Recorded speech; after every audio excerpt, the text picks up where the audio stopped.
Rehetra mahalala an'Andriamanitra sady voantso ny masina. Ho aminareo any ny fahasoavana sy ny fiadanana avy amin'Andriamanitra iray sy Jesosy Kristy Tompontsika. Amen. Anio alahady fa 7 ny volana Jona taona 2020. Alahady voalohany manaraka ny Trinité, hitondrana ambavaka ireo mpitandrina isam-piangonana izay manao asa iombonana. Alahady fandraisana ny fanasan'ny Tompo ihany koa, ary andiniantsika ny lohahevitra vaovao manao hoe manapaka amin'ny fahefan'ny Tompo. Koa mitsangana ry havana, andeo iraintsika ny hira amin'ny fanentanana amin'ny hazakazaka masina.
Fisaorana sy ho federanan'Andriamanitra dia andeha raha antsika mamaky ny salamo izay efa voalahatra manao hoe amin'ny anaran'ny Tompo.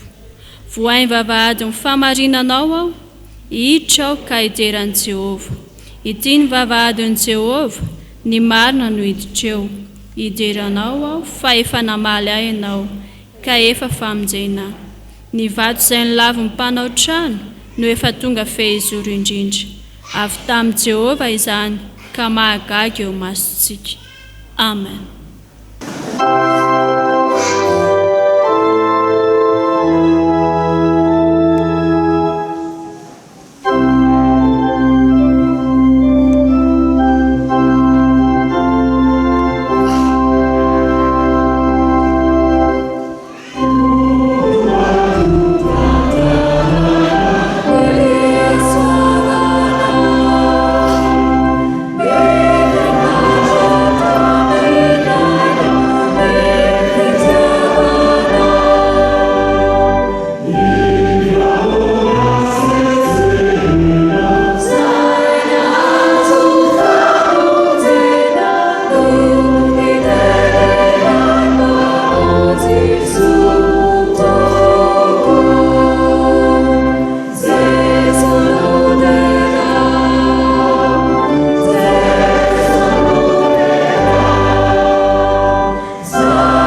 Hivavaka isika.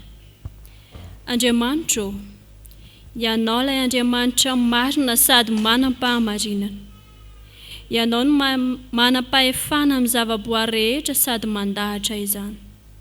Ianao no mitondra amin'ny fiainanay ka mitarika anay ho aty an-tranonao ankehitriny. Hoderainay lalandava tokoa ry Tompo ny anaranao ary ankalazanay. Misaotra anao ihany koa izay ny amin'ireo fahasoavana izay nomenao. Tsy hainay tantarany izany Tompo, araka ny tonkiranay. Misaotra ihany koa ny fanekenao hanatrika anay amin'izao fampamfivavahana tanterahanay izao. Ka mifananao masina ane hampahery anay, ahafahanay manandratra ny voninahitrao. Amin'ny anaranao nanaovanay izany vavaka izany. Amen. Tonga ho amin'ny fotoana ho an'ny ankizy sy ny tanora isika izao. Koa aoka hitsangana ny ankizy sy ny tanora rehetra hihira ny hira izay efa voalahatra.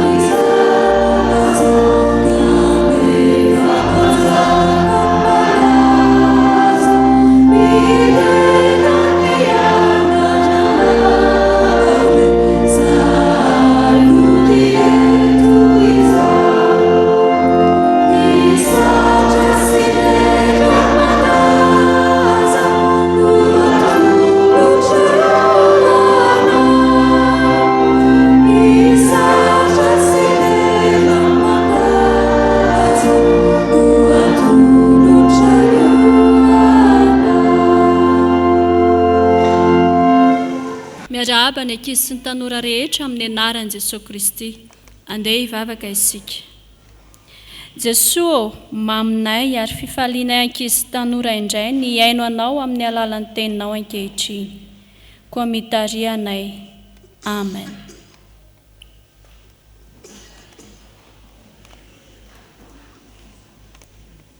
Ny soratra masina izay akatsika afatra indray raha ankizy tanora amin'ity anio ity dia izay voasoratra ao amin'ny epistily ho an'ny Hebreo 7. Hebreo 7 ny andininy 9 tapany voalohany. Hebreo 7 ny andininy 9 tapany voalohany. Hovakiana amin'ny anaran'i Jesosy. Fa Kristy kosa dia zanaka manapaka ny tranon'Andriamanitra ary isika ny tranony. Amen. Andeha isika ankizy tanora hiara-merina izany soratra masina izany indray mandeha manao hoe amin'ny anaran'i Jesosy. Fa Kristy kosa dia zanaka manapaka ny tranon'Andriamanitra ary isika ny tranony. Amen. Jesosy Kristy izany indray ankizy tanora no manapaka ny tranon'Andriamanitra. Ny hoe manapaka dia hoe mandidy, manjaka, mibaiko. Ary izay manapaka no tompony dia mitoetra ao amin'ilay trano ihany koa. Dia isika vera ankizy tanora faly rehefa misy zavatra ratsy ao an-tranontsika na mikorotana ny tranontsika. Faly ve nareo? Tsy faly? Ie, mety sorena mihitsy aza, mety sositra ary tsy tamana ao an-trano ao rehefa misy zavatra ratsy ao an-trano na zavatra mikorontana na misy tabataba. Nefa isika raha ankizy tanora no lazain'ny soratra masina fa tranon'Andriamanitra. Izany hoe ny tenantsika manontolo mihitsy izany no tranon'Andriamanitra. Ka raha tiantsika hanjaka sy hanapaka amin'ny fiainantsika, amin'ny tenantsika manontolo izany Jesosy Kristy, dia andao isika handamina ny fiainantsika, handamina ny tenantsika, hanadio ny tenantsika isika. Izany hoe diovintsika ny saintsika tsy eritreritra zavatra ratsy intsony. Diovintsika ihany koa ny fontsika tsy tahiry zavatra ratsy intsony satria isika kay no tranon'Andriamanitra. Ary Jesosy Kristy ihany koa raha ankizy tanora dia te hanjaka amin'izany tranony izany dia ny tenantsika tsiraray avy izany te hitoetra ao izy ary tena tiany mitoetra ao amin'ny tranony dia ny fiainantsika sy ny tenantsika izany. Tena tiantsika tokoa Jesosy Kristy raka izy, te hanjaka amin'ny fiainantsika izy, te hanapaka amin'ny fiainantsika ary indrindra te hitoetra amin'ny fiainantsika. Dia isika izany mila madio eo anatrehany, mila madio ny fisainantsika, madio ny fontsika, madio ny fitondran-tenantsika. Dia anderaka izy tanora averintsika indray mandeha ilay soratra masina teo hoe ao amin'ny Hebreo 7:9 tapany voalohany amin'ny anaran'i Jesosy manao hoe fa Kristy kosa dia zanaka manapaka ny tranon'Andriamanitra ary isika ny tranony. Amen. Mbola hivavaka isika. Misaotra anao izay Jesosy noho ny amin'ny teninao fa hay izahay dia tranonao ary te hitoetra aminay ianao, te hanapaka ny fiainanay, te hanjaka aminay.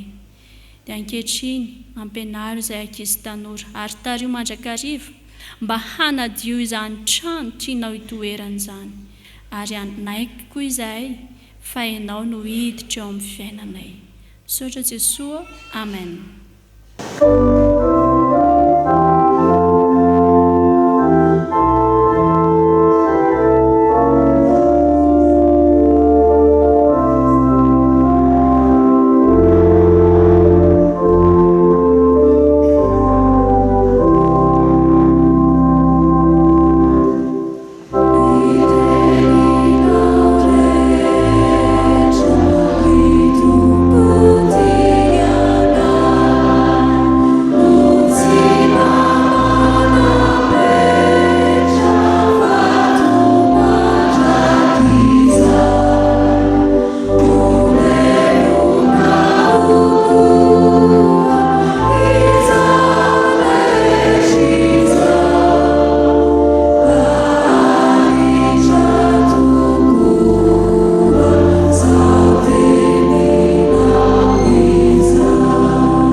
Raka ivavaka isika midera sy manome voninahitra anao izahay ry Jehovah tomponay eo, mankasitraka amin'ny fahefanao izay mamela anay hamaky sy ihany ny teninao.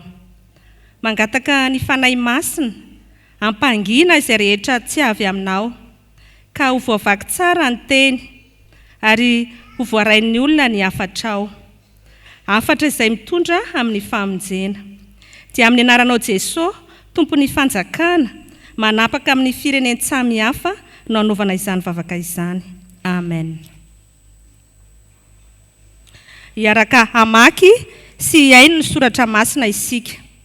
Ao amin'ny fanekena taloha, bokin'ny Salamo, Salamo 2:20, andiny 2:20 ka hatramin'ny 1:30.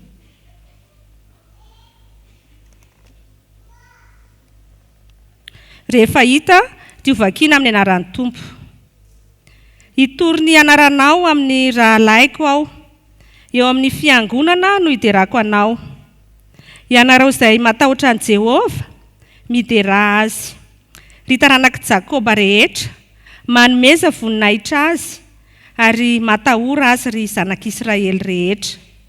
Fa tsy manao tsinotsinona na marikoriko ny fahorian'ny ory izy, ary tsy mba manafina ny tavany aminy.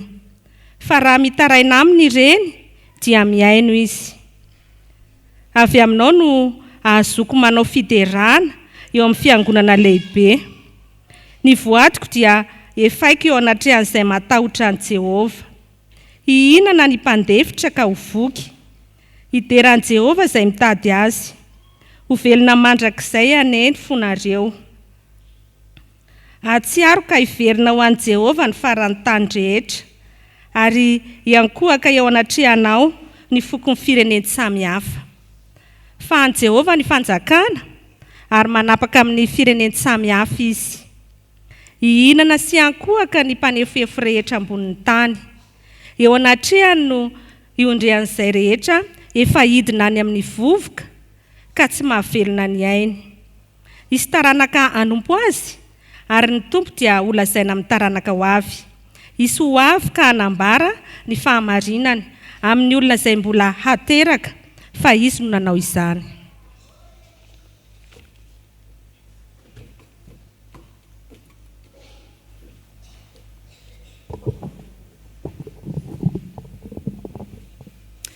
Ho toizantsika ny famakiana ny soratra masina ao amin'ny fanekena vaovao filazantsara araka Mateo. Mateo toko 20, andininy 20 ka hatramin'ny 17. Ary ho faranantsika ny famakiana ny soratra masina ao amin'ny epistilo any Hebreo. Hebreo toko 13, andininy 1 ka hatramin'ny 9. Rehefa hita dia ho vakiana amin'ny anaran'ny Tompo. Ary tamin'izany dia nanontany Jesosy ny reniny zanak' Zebedeo mba amin'ny zanany lahy, dia niankohaka ka nangataka zavatra taminy. Ary hoy izy taminy, inona no irinao? Dia hoy vehivavy taminy, mandidy mba hipetrahan'ireto zanako roa lahy ireto, ny anankiray ao amin'ny ankavananao ary ny anankiray ao amin'ny ankavianao ao amin'ny fanjakanao. Fa Jesosy namaly ka nanao hoe, tsy fantatrareo izay angatahanareo. Ianareo va misotro amin'ny kapoaka izay efa isotroko? Hoy izy roa lahy taminy, hainay ihany. Io kosa izy taminy, misotro amin'ny kapoaka tokoa ianareo, fa ny hipetraka eo tanako ankavanana sy eo tanako ankavia dia tsy hay ny hanome izany, fa izay nanamboarany raiko izany no omena. Koa amin'izany, ry rahalahy masina, piombona ny fiantsoana avy any an-danitra. Hevery ny apôstôly sy ny mpisorona be izay ekentsika dia Jesosy, izay matokony nanendry azy tahaka ny Mosesy koa tao amin'ny tranon'Andriamanitra rehetra. Fa izy dia natao mendrika anamboninahitra noho Mosesy, araka ny ananany mpanao trano voninahitra bebe kokoa noho ny trano nataony. Fa ny trano rehetra dia samy nisy mpanao azy, fa izay nanao ny zavatra rehetra kosa dia Andriamanitra. Ary Mosesy dia mpanompona toky tao amin'ny tranon'Andriamanitra rehetra, ho fanambarana izay zavatra mbola holazaina. Fa Kristy kosa dia zanaka manapaka ny tranon'Andriamanitra, ary isika no tranony, raha azontsika mafy hatramin'ny farany ny fahasahiana sy ny firavoravoana momba ny fanantenana. Amen. Ray masinao, manamasinana amin'ny fahamarinana, ny teninao ny fahamarinana. Amen.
Miarabantsika amin'ny anaran'ny Tompo riavana tonga soa amin'ny tsy volana jona ity, ary monina trany ny fahasoavany sy ny famindrampony ho amintsika fiangonana.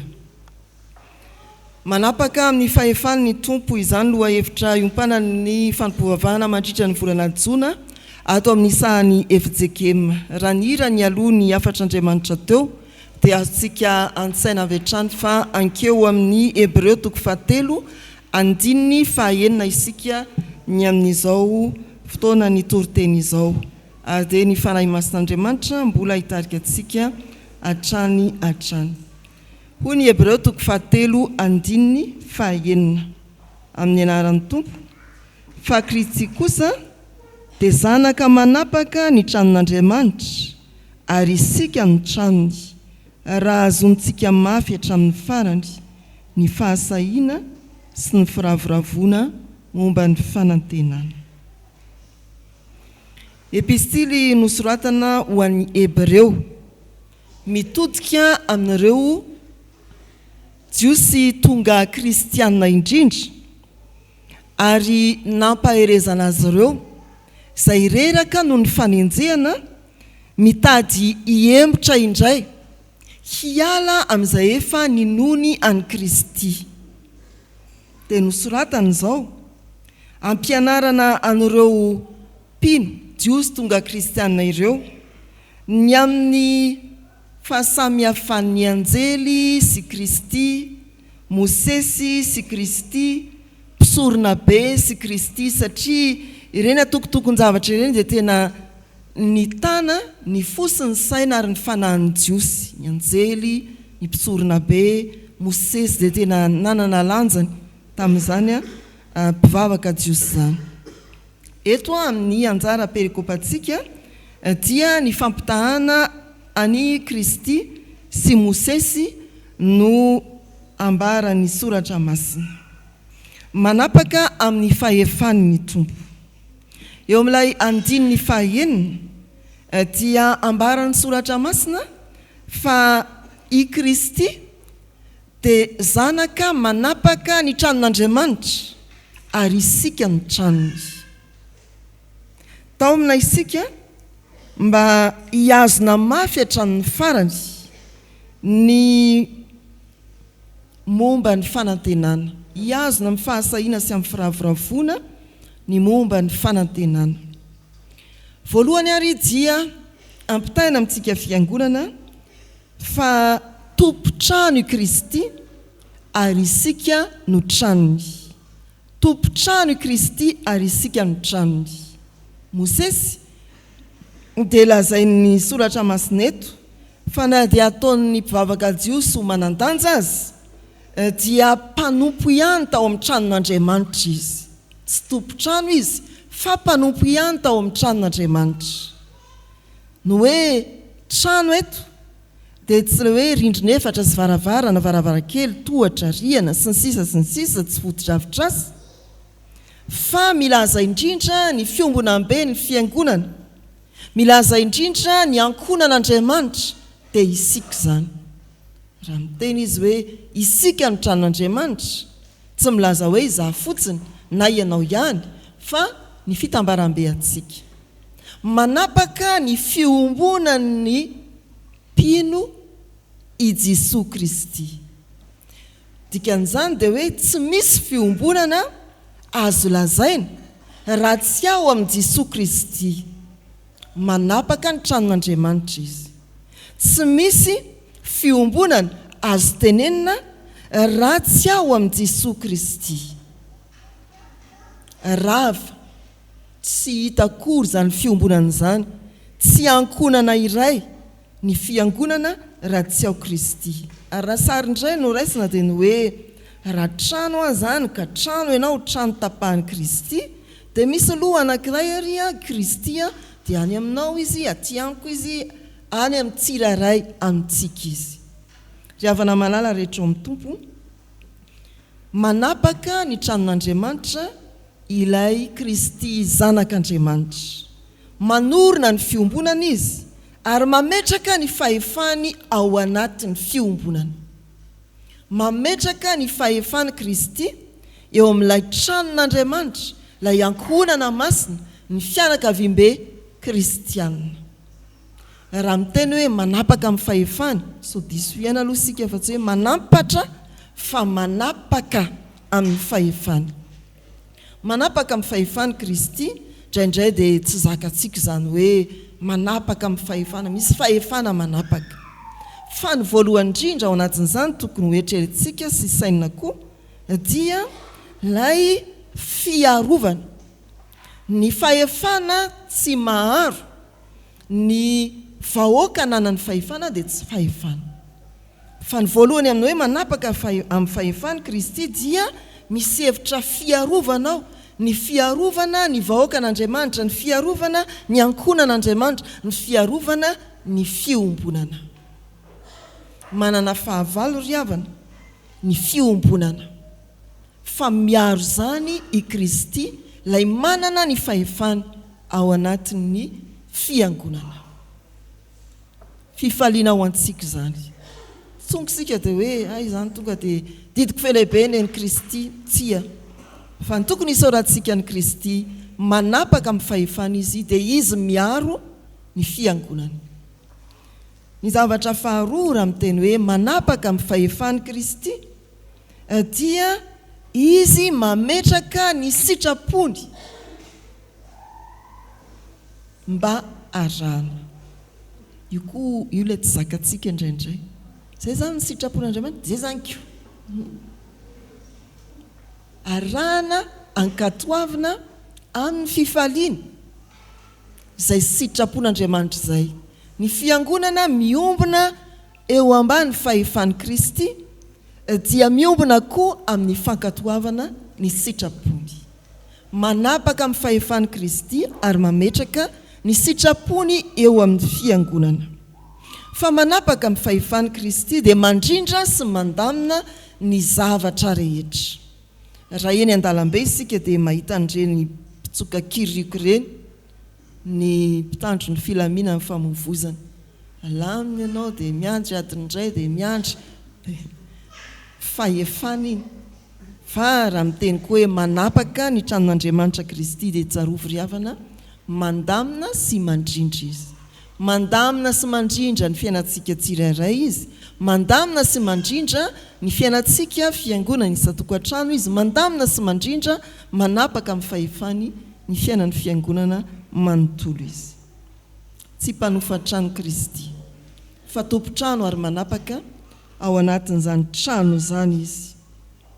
Indraindray isika dia mieritreritra hoe any fanapahan-kevitra any amin'ny fiainako, tsy sidiran'i Jesosy Kristy zany. Indraindray isika dia manao hoe vitako io, mampahery-tena fotsiny. Tsy mila ny Jesosy, tsy mila ny fahefan'i Jesosy Kristy.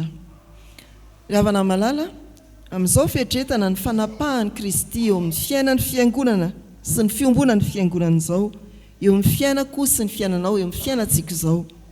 Fanontaniana dia ny hoe tena manapaka ao anatin'ny fiombenamben'ny fiangonana ve Kristy. Ary raha manapaka izy, ny manontolo ny fiangonana, ny manontoloko sy ny manontolonao ve no eketsika ho tapahany. Sao ny ampampahany ihany ka mbola misy samilaza hoe fiainako manokana zany tsy hidira ny soratra masina. Fiainanay zany tsy hidira ny Baiboly. Raha miteny hoe Kristy ry havana dia ilay teny tonga nofo niara-nonina tamintsika izy. Teny tonga nofo, tonga ao an-trano, manapaka ny fiangonana, manapaka ny tsirairay. Antsony isika iaina ny loha hevitra hoe manapaka amin'ny fahefan'ny tompo. Ny loha larana amin'izany dia ny faneketsika ny fahefan'ny soratra masina eo amin'ny fiangonana. Aoko tapahan'i Kristy amin'ny alalan'ny teniny ny fiangonana. Aoko tapahan'i Kristy amin'ny alalan'ny teniny ny asa aman-draranao, ny tokantranonao ary ny fiainanao. Aza asiana hoe fiainako manokana izany. Asako ty any am-piangonana sika no miresaka Baiboly fa ty avelan'ny Baiboly any amin'ny birao tsisy zany. Manapaka amin'ny fahefan'ny tompo ry havana. Ny faharoa izay atao anatin'izao andinin-tsoratra masina izao dia ny filazana toy ny fepetra hoe azony mafy hatramin'ny farany ny fahasahiana sy ny firavoravona momba ny fanantenana. Ahitantsika sary olona anankiray matanjaka dia matanjaka mandeha amin'ny tetezana mangozozo ao anatin'ny tafio-drivotra. Tsy mieritreritra ny tanjaka ananany intsony izy fa ny mifikitra mba ho tafita. Dia izay no hitaoman'ity soratra masina ity antsika. Feno tafiotra izao tontolo izao, te handrava, te handrodana ny finoana kristianina, te handavo anao kristianina, te handrava ny fiangonan'Andriamanitra. Fa isika dia mifikitra amin'ny finoana mba ho tafita any amin'ny tanjon'Andriamanitra dia ny mandrakizay. Firavoravona momba ny fanantenana. Betsaka tokoa ry havana ny zavatra manodidina antsika miseho amin'ny fiarahamonina sy ny fiainantsika andavanandro. Dia andrirotra antsika ho amin'ny fiemorana ary anala ny tanantsika ilay mifikitra mafy amin'Andriamanitra ao amin'i Jesosy Kristy. Fampianarana mandany sitrapon'Andriamanitra, manome lanja ny zavatra hafa mihoatra no Andriamanitra. Ny fitaomana ny olona iverina any amin'ny fomba nentim-paharazana. Ao anatin'izany ny fanompo-tsampy, izay lavina fa hoe tsy sampy io ka, fomba io, ny malagasy rakorakofana an'izay. Sitomina iverina indray, ianao ilay mifikitra, aoka hifikitra, aza miverina. Fa tsy izany ihany, fa misy koa zavatry ny vahiny izay tonga eto, ary io ny tena mandoka antsika, mamandrika antsika azy. Mieritreritsika hoe za tsy niverina amin'ny fanompo-tsampy, fa indro ianao mandray fampianarana vaovao, mahita zava-baovao dia mirona amin'ireny zava-baovao ireny. Eny amin'ny dalana eny dia misy sora-baventy ngeza be, fitoriana fivavahana. Fa anohany koa any amin'ny faritry Mahitsiny, anao Tafika Masinany sika amin'ity herinandro ity, dia misy foto-dravitra asa lehibe manintona malagasy mpizahatany maro. Ndao mba hoany ity le sary any, fa any ianao isainy maninona? Mamangy foto-dravitra asa tena marevaka, fa asainy miankohaka koa ianao. Asa moa izay efa namangy tany raha nentiny ankohaka na tsy, fa endrika miafy ny fitariana amin'ny fivavahana manda any Kristy ilay apôstôly sy mpisorona be zany ry havana. Aza moramoraina ny fitaomana manodidina antsika. Reto raha nanao Tafika Masina manodidina ny fiangonana dia misy fampizarana entin'ny tokantrano manao hoe atsy ananatsy, misy fivavahana vaovao vao miforona, mody hoe toeram-pisakafoana, fa hay fivavahana ny ao. Tsy mandeha lavitra sika ry havana, tsy ho any mahitsy, tsy ho any amin'ny faritany, fa mbola ho any koa sika ao tanatin'ity taona ity ihany, fa eto amin'ny manodidina ny fiangonana. Mampangorohoro zany ry havana. Azony mafy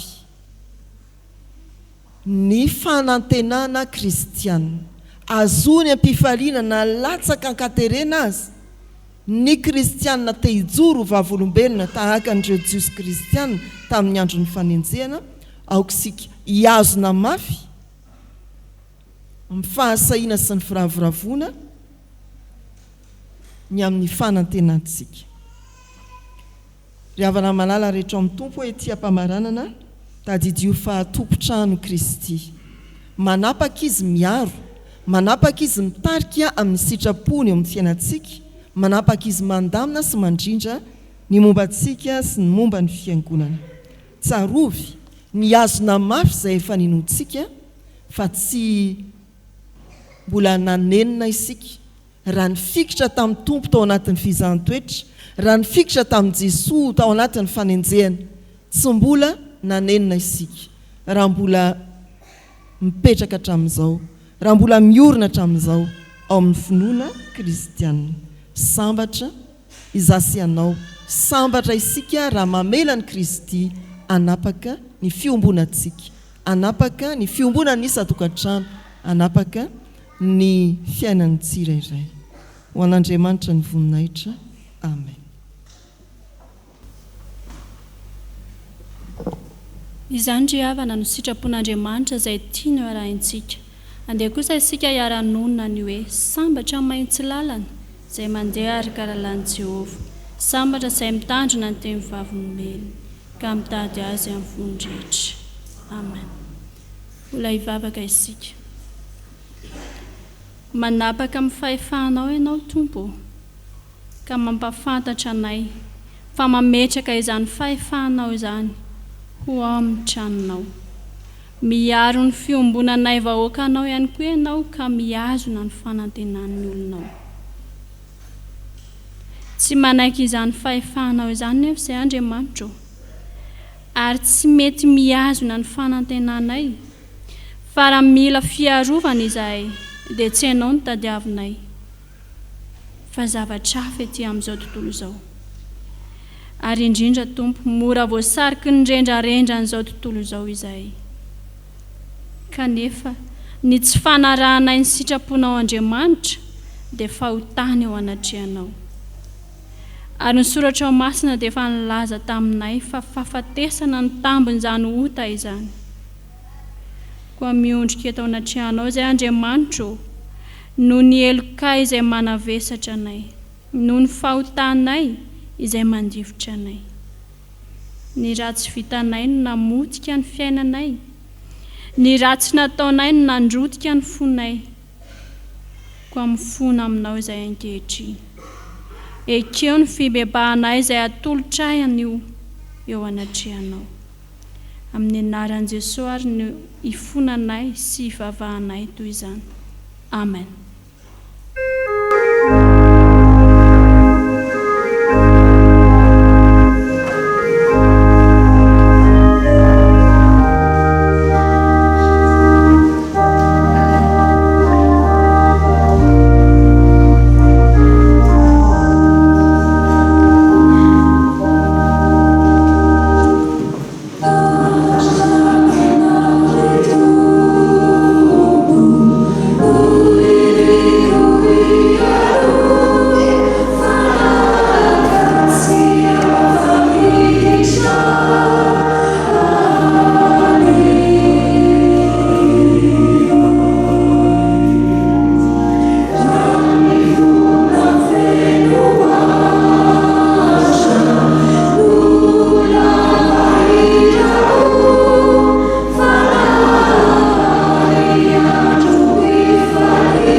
Raha tena ny bebaka tamin'ny fotsika teo anatrehan'Andriamanitra isika riavana, dia mitsangana handray ny teny somafaly ho famelana ny elontsika.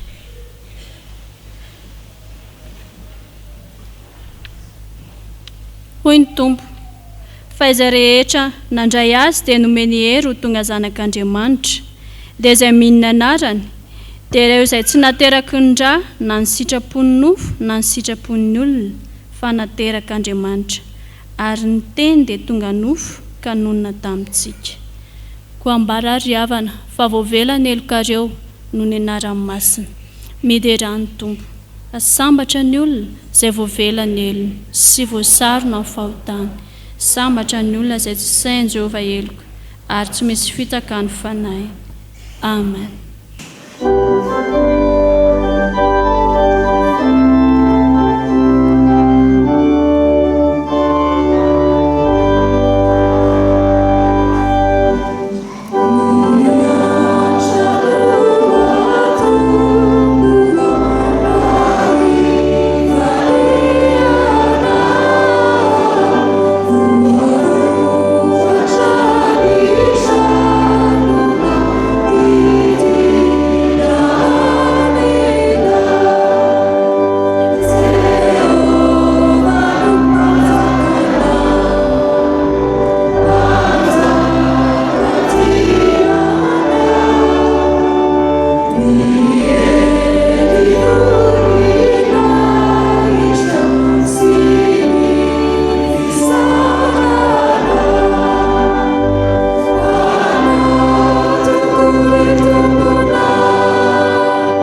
Ny fanekam-pinoana laharana voalohany no andeha hanambarantsika ny finoantsika manao hoe mino an'Andriamanitra iray tsotsoa mpanao ny lanitra sy ny tany ao ary mino an' Jesosy Kristy zanan'ilay tokana tombontsika izay nitorotoroana tamin'ny fanahy masina nateraka Maria fitsiny nijalona naka Ponty Pilato nombony aty amin'ny asofijaliana maty ka nalevina nidina tany Afianasy nitsanga tamin'ny maty tamin'ny andro fahatelo niakatra ao any an-danitra mipetraka eo Vanin'Andriamanitra itsotoa avaina vinitsara velona sy maty mino fanahy masina aho fiangonana masina manana soatolo sao fiambon'olona masina famelan-keloko fitsangana ny tena maty ary ny fiainana mandrakizay.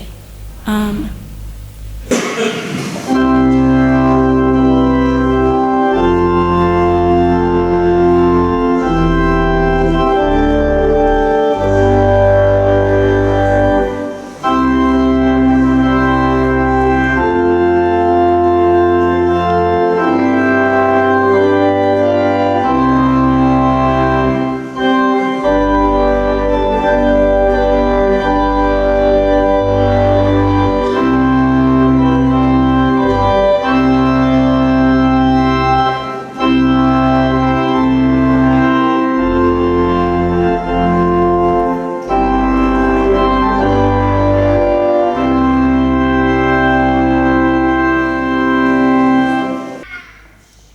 Ampifaliana riavana no andraisantsika ireto avantsika ireto manavao ny fanorantenany ary manolotra ny zana no an'Andriamanitra amin'ny alalan'izao sakramentany batisa izao.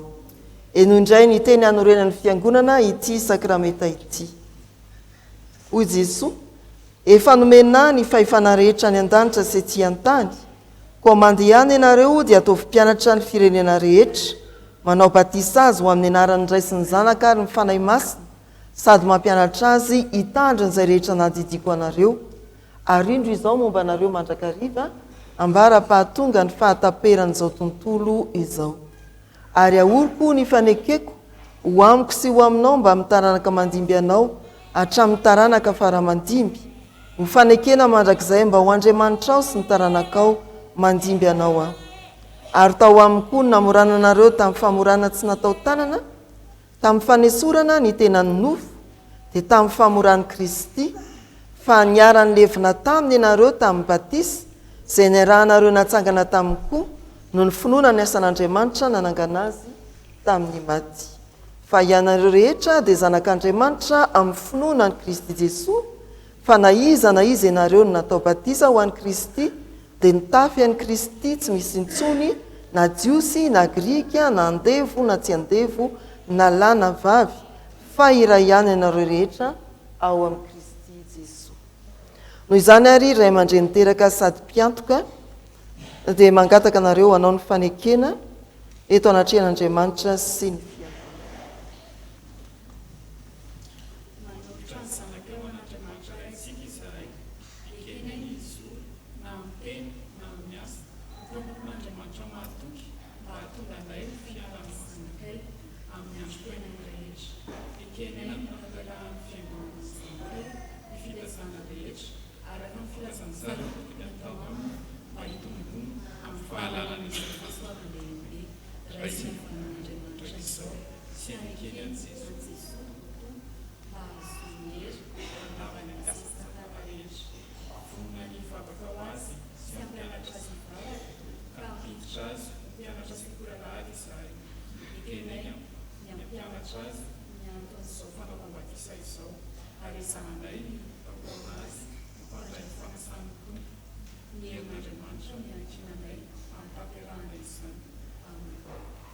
efa ren'Andriamanitra ny fanekenareo matoky azy hanampy anareo amin'izao andraikitra masina nekenareo izao izy, ny heriny dia tanterahana amin'ny fahalemena. Isika fiangonana kory havana dia tompona andraikitra amin'ny zaza rehetra raisitsika toy izao, aoka hitsangantsika ivavaka. Andriamanitra raitsi-toa ty dia tianay tokoa ianao, ary ny fitiavanao dia mialoha mandrakariva ny fitiavana ianao. Tsaronay zao ny didin' Jesosy Kristy tomponay sy ny teny fampanantenana nomeny tamin'ny nanorena ny sakramentany batisa, koa mitalao aminao izahay, raha eo manatrianay aoka ny fanainao masina nomehery ny asa tanterahanay eto mpanaovan'izao batisa izao raha no mamelombelona ny zavaboary ity ary manasa ny loton'ny nofo angatahanay mba ho famantarana ny fanadiovana anay ho amin'ny fiainana vaovao ao amin'i Kristy. Izao zaza atao batisa izao ane ho voaray mandrakizay ao amin'ny fanekenao, ampita fino zanakao izy ary ampiraiso endrika aminy no ny asan'ny fanainao masina mitarika azy isan'andro ho amin'ny voninahitrao mandrakizay. Amin'ny anaran'i Jesosy zanakao sady mpamonjy anay. Amen.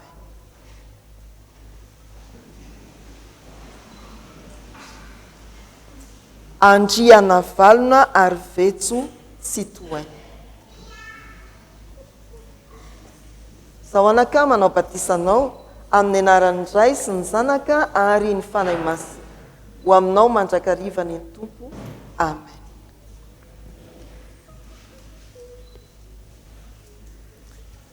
Ivavaka isika. Amin'ny fifaliana ry Tompo Andriamanitray no isaorana anao satria tanteraka ny fanindreto ray aman-dreny reto miombinainao amin'i Jesosy Kristy ny Zanany ka isany vahoaka ny fanjakanao Andriamanitra. Ny angatahanay fiangonana dia niterizanao izao zaza izao eo ambany fahasoavanao ka mba hampahatra azy hatramin'ny farany amin'ny fivavahana aminao Andriamanitra Ray Zanaka Fanahy Masina. Ampio ny ray aman-dreny sady mpiantoka mba azony manatanteraka ny fanekena nataony teo anatrianao. Omban'ny fahasoavanao any ny ezaka rehetra ataon'ny fianakaviana sy ny ray aman-dreny ary ny fiangonana amin'ny fitaizana izao zaza izao. Angatahanay amin'ny anaran'i Jesosy Kristy izany vavaka izany. Amen. Izao no teny fanomezatoky tononona ho an'ny zaza. Za matahotra ianao fa efa nanavitra anao aho, efa niantso ny anaranao aho ianao. Mandiana ray aman-dreny malala dia izao hitombo amin'Andriamanitra isika ny zaza vita batisa. Vavaka isika. Misaotra anao izay Andriamanitro noho ny teninao izay mampahery anay. Fa ianao tokoa ny tomponay izay manam-pahefana hiaro anay ary manam-pahefana hiazona ny fanantenanay. Kotario izay Tompo ankehitriny hanaiky izany fahefanao izany. Tsy hanapatra ny hevitray sy ny fahefana izay ampidraminao anay ao amin'ny fiainanay sy ny manodidina anay. Ampio ihany koa izay Andriamanitro hiazona hatrany ny fanantenana aminao. Na dia ao anatin'izao tontolo izao feno tafiotra aza, feno rendrarendra izay miranty misarika anay. Andriamanitro mangataka aminao tokoa izay fa ianao ilay mpandrindra sy mpandamina amin'ny fiainan'ny vahoakanao no irinay handamina, handrindra izao firenena misy anay izao, ka hizotra amin'izay efa nametrahanao azy ary hiaina amin'izay efa nitarihanao azy ane ity firenena ity. Fa izany koa Tompo no angatahanay ny amin'ny fiainanay tsiraray avy, indrindra izahay mpanomponao tsiraray avy ny kristianina rehetra tsy ankanavaka, mba handeha amin'ny rindran-damina izay efa nitarihanao anay sy nametrahanao anay. Ary indrindra Tompo, hanaiky ho tarihanao mandrakariva. Mivavakay Andriamanitro, akambanay amin'ilay vavaka nampianarin'i Jesosy Kristy Zanakao manao hoe: Rainay izay ny an-danitra, masinina neny anaranao, ho tonga neny fanjakanao, atao aneny sitraponao ety an-tanitrakiny ny lanitra. Meanay ny nasaza ao anay, ary mamelany elokay tahaka namelanay sy meloka taminay. Aza mitondranay amin'ny fakapanahy, manafanay amin'ny ratsy, hanao ny fanjakana sy ny hery, ary voninahitra mandrakizay. Amen. Ny fiarabanantsika rehetra amin'ny anaran'ny Tompo tonga amin'izao volana jona izao ry havana hanapaka ao amintsika tokoa ny Tompo amin'ny fahefany. Saotra ampitan-tsoratra nitondra ny tsara ho fantatra, ireto kosa no fanampin'izany. Voalohany momba ny fiainam-piangonana raha sitrapon'ny Tompo ao anatin'ity volana jona ity ry havana no amanga atsika voakan'Andriamanitra ny anisa tokantrano ny diakona eto amin'ny fitandremana misy atsika araka amin'ny fitsinjarana amin'ny andraiky ny avy any amin'ny tokantrano misy atsika tsirairay. Ny antom-pamangina dia voalohany mbola ifampaherezana ao anatin'izao fotoana sahatra sy manahirana ara-panahy sy amin'ny lafiny fiainana andavanandro izao. Ny faharoa dia fampiorenana ny finoantsika, fampaherezana antsika mba hiazona mafy izay efa ninoantsika ary azoto amin'ny fanompona napetraka ny tompo amintsika. Ny fahatelo dia andray izay mety ho fanamariana na tolo-kevitra momba ny fiainan'ny fiangonana avy amintsika ireny diakona sy loholona ireny. Dia manantena ny amohanareo varavarana ho an'ny famangina ary andraisanareo ampitiavana ireny mpanompon'Andriamanitra ireny driavana mba raha ny soratra masina ny hoe izay mandray anareo dia mandray ahy. Ny faharoa natao antso ny amin'ny fisian'ny mariazy ny tokantrano efa niorina raha sitrapon'ny tompo amin'ny 4 Jolay sabotsy 4 Jolay manomboka amin'ny 10 ora. Raha sitrapon'Andriamanitra dia hiditra amin'ny heriny anio ny fiantsoana voalohany amin'izany mariazy ny tokantrano efa niorina izany. Mbola anterina ary amafisina ny antso ho antsika kristianina manatokantrano nefa tsy vita fanamasinana fanambadiana. Mitaiza manentana ny fiangonana mba tsy ho antso any an'hevitra izany driavana. Raha alarobia ihany ny fandraisan'olona ataon'ny mpitandrina amin'ity herinandro ity no ny asa maromaro izay tsy maintsy atrehana. Raha misy aminareo te hila fanazavana fanampiny na ny amin'ny akanjo anaovana amin'ny fombafomba samihafa dia afaka mandamina fotoana amin'ny mpitandrinareo akoatra ny fandraisan'olona alarobia raha toka tsy mety amin'ny fotoananareo ny alarobia afana manomana antsika amin'izany fotoana lehibe sy feno fankatoavana an'Andriamanitra izany. Mariana ihany no hoe tsisy fetona io fa tamin'ny heriny dia Abrahama raha 570 taona vao natsoin'ny tompo. Ely sorona ao amin'ny Samoela voalohany dia 720 taona natsoin'ny tompo. Ianao angamba mbola latsaka izany na mihoatra n'izany ary tsy maninona zava-dehibe dia ny hoe zanak'Andriamanitra tapahany amin'ny fahefansika mba tsy hanampitsofina. Ampy izay ny fanampena-tsofina ary havana malala ny amin'ity fanamasinana tokantrano efa niorina ity ndeha iroso tena fiadanana ho an'ny tokantranontsika, fandaminana, fandrindrana izany fotoana iantsony ny fiangonana antsika izany. Momba ny lafiny fandraisana anjara amin'ny asan'Andriamanitra amin'ny alalan'ny arabola dia natao teo ny antso fa iray volan'ny adidy izao volana jona izao miandry antsika eo tokontany voameran'ny vola azadonana mitondra karatra mahampandray ny fanasan'ny tompo.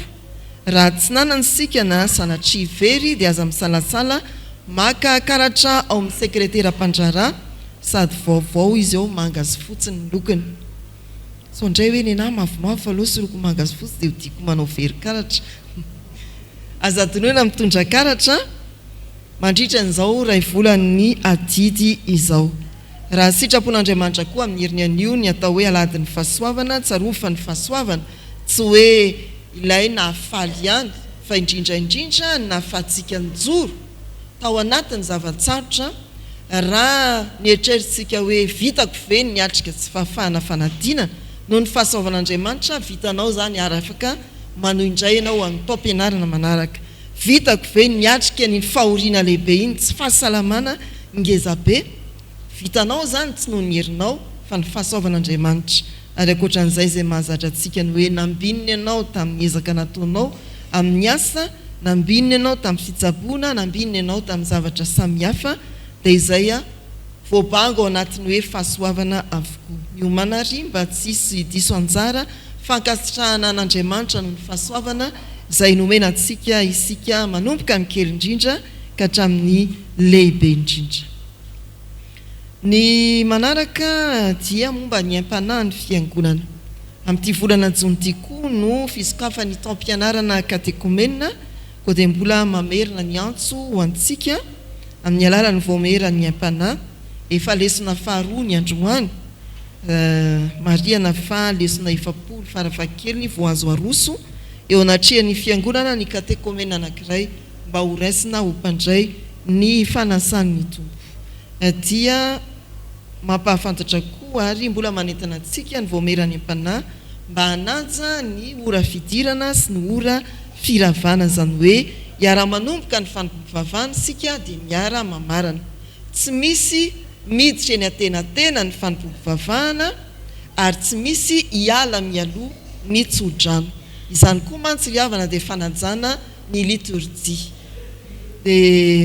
dia maraina moa no tena tratran'izy io fandraindray koa ny miditra amin'ny folo dia mahagaga fa mbola misy tratra aoriana ihany amin'ny folo sy fevany amin'ny folo sasany voatonga samiezaka sika anaja fa ny fanompovavahana dia fanompony ny daholobe zay ny hoe liturjia ka ho avy ara-potoana ary ala miaraka amin'ny besiny maro eo aminatin'izany fanompovavahana izany ny farany dia misaotra ny tompo sika vita soa ny tafika masina manodidina iny ary izao dia ao anatin'ny faritry ny fiangonana miara-mandroso araka ny fandaminany saodaparitany no andehanantsika any amin'ny faritry mahitsy faritry ny fiangonana atao hoe Marovotry misaotra ry havana amin'ny fanomezan-tanana fandraisana anjaranareo voalohany amin'ny vavaka ho an'izao asa tafika masina izao ny faharoa dia ny fanohanana ara-bola ary ny fahatelo ny fandraisana anjara amin'ny atrikasa mivantana any an-toerana ny tompo amaly fidiantsika amin'izay fahafoizan-tena na fahafoizana vola entimanana izany asa masina izany dia ho voninahitran'Andriamanitra ry havana ny avitantsika ny valy ny fanentanana sy ny ezaka samihafa ataon'ny fiangonana izao araka ny efa nanomanana antsika dia fifampitondrana amin'ireo ray aman-drenitsika mpitandrina misoratra fiangonana eto amintsika ary manao ny anjara fanompony eo anivon'ny asa iombonana ny ray aman-drenitsika Ratolo Zanahary Honoré Auguste zay mampianatra ao amin'ny toeram-panomanana mpitandrina izy mivady ny faharoa dia ny mpitandrina Tovomamnirina José Lala mivady mitantana ny akany ao Antsahamanitra mangataka anareo mba handroso ety anoana fampahirezana efa fantatry ny fiangonana fa tsy hoe ho fantatry ny fiangonana ny vadiny mpitandrina Ratolo Zanahary moa dia anatin'ny tsy fahasalamana maritra mivavaka ho azy isika ry havana dia ny ary miarahaba anareo amin'ny anaran'ny tompo ny fiantsoana tonga soa amin'izao fotoana manokana izao ny soratra masina izay iarabana sy ampahirezana anareo dia ao amin'ny Isaia 2:17 sy ny Galatiana 2:9-7 amin'ny anaran'ny tompo manao hoe akory ny atsara ny tongotry ry mitondra teny somafaly ery atendrombohitra sady mitory fiadanana dia izay mitondra teny somafaly sady mitory famonjena mety eritreritry sika fiangonana ry havana hoe mitory teny aiza moa reto avantsika reto iza nitoriana teny ao Antsahamanitra ny artista ve sa reo antokona fikambanana samihafa iza no hitoriana teny any amin'ny toeram-panomanana mpitandrina ohatra mazavazava ihany fa na inona fanompona izay ametrahan'ny tompo ny mpitandrina dia tsaroa fa mitodika amin'ny fitoriana ny filazantsara mandrakarivo izany koa dia misaotra an'Andriamanitra ny amin'ny fanoloran-tena masina feno fanetretena hiasanareo an-tanimbolon'ny tompo ry havana tena fanetretena ny hoe tsy miakatra eny amin'ny pilipitra ho hita amin'ny Betsimaro fa misitrika ny Antsahamanitra na any amin'ny toeram-panomanana tena fanetretena izany kanefa ny tompo araka ny Galatiana 2:9-7 dia milaza manao hoe amin'ny anarany azaketraka amin'ny fanaovan-tsoa fa amin'ny fotoanandro no hijinjanareo raha tsy reraka ianareo dia andeha ianareo tsy ho reraka hiazakazaka tsy ho sasatra amin'ny fanompona izay nomeny ny tompo mahatsiaro anareo ny amin'izany fanolora-tena masina zany ny fiangonana ka dia nanokana itony fotoana itony amin'ny fanolorana soratra masina ho fampatsehivana ny fitiavan'ny tompo ary amin'ny fanolorana izay ataon'ny fiangonana koa ao amin'ny rakitra faefatra ho fanatanterahany tenin'ny tompo manao hoe aoka tsy ho ty amin'ny lela fa amin'ny asa isika hivavaka ao anareo ny fiangonana. Misaotra tompo noho ny fotoana ahafanay mitodika aminao, miombina fiantsoana amin'ireo havanay isa-piangonana eto amin'ity fitandremana ity ary napetraka ao hananandraikitra eo amin'ny asa iombonana an-tanimbolonao. Ao ny mpampianatra amin'ny toeram-panomanana mpitandrina sy ao ambatona kanga ihany fa mitety ireo toeram-panomanana manerana ny sahany FJKM ankehitriny. Tsy moro zany ny takerim-batana, herin-tsaina, herim-panahy indrindra koa. Ao koa ny mpanomponao izay napetraka ao amin'ny fitantanana ny akany ao Antsahamanitra. Ny faneraserahany amin'ny olona maro, pino na tsy pino dia fantatray fa ilana herim-panahy, fandeferana ary matoky izay tompo fa omenao izay tokony ho anjara ho azy izy mba hahafana mantanteraka izany asa masina izany. Tsy ho azy ireo ihany fa ho an'ny ankonany, ny vady, ny zanaka ny zafy, mangataka izay mba hitehirizana ho azy ireo, ampaherezana ho azy ireo, ampiorenana ho azy ireo amin'ny finoana. Dia mino izay tompo fa ny vavaka izay asandratry ny fiangonana dia henonao ary hovalinao mihoatra noho izay voatonona dito. Ny fahasalamana, ny fanantenana dia ataovy tanteraka koa ho amin'ny fiainan'izy ireo. Amin'ny anaran'i Jesosy ilay tompony fiantsoana sady lohan'ny fiangonana manapaka amin'ny fiainam-panomponiny tsirairay no hanonana izany vavaka izany. Amen.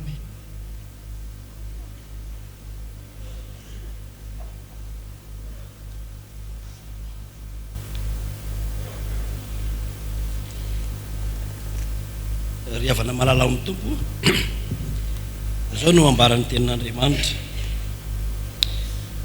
Misaotra an'Andriamanitra mandrakariva aho raha mahatsiaro nareo mifivavahako satria reko ny fitiavanareo sy ny fonareo fa manana fifaliana sy fiononana amin'ny fitiavana izahay satria no velombelominareo ny fon'ny olona masina ry rahalahy.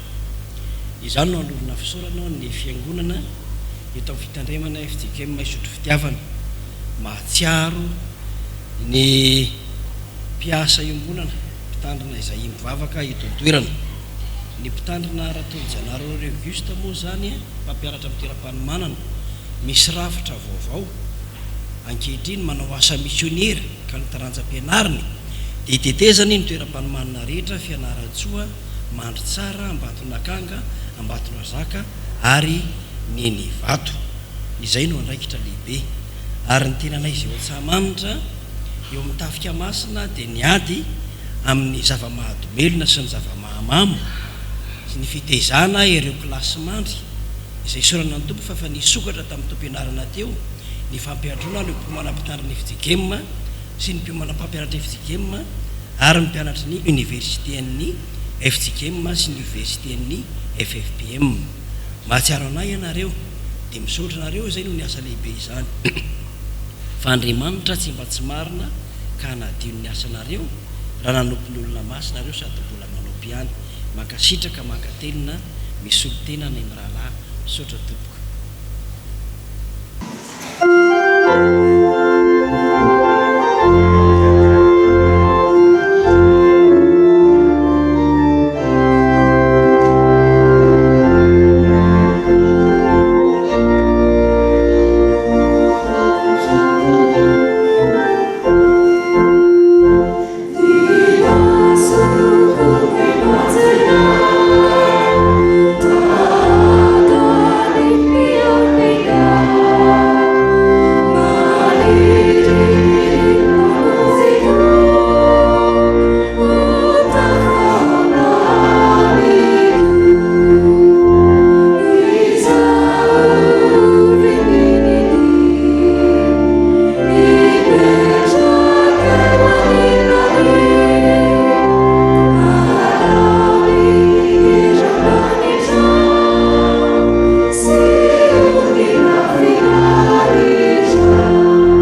raiso amin'ny finoana ny tsodrano atolotra amin'ny anaran'ny tompo fiadanana ane ho an'ny rahalahy ary fitiavana mba amin'ny finoana avy amin'Andriamanitra ray sy Jesosy Kristy tompo ny fahasoavana ane ho an'izay rehetra tian'i Jesosy Kristy tompontsika amin'ny fitiavana tsy mety leviny. Amen.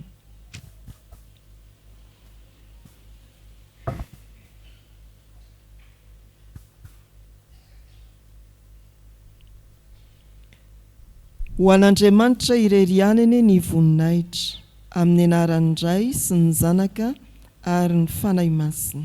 Amen.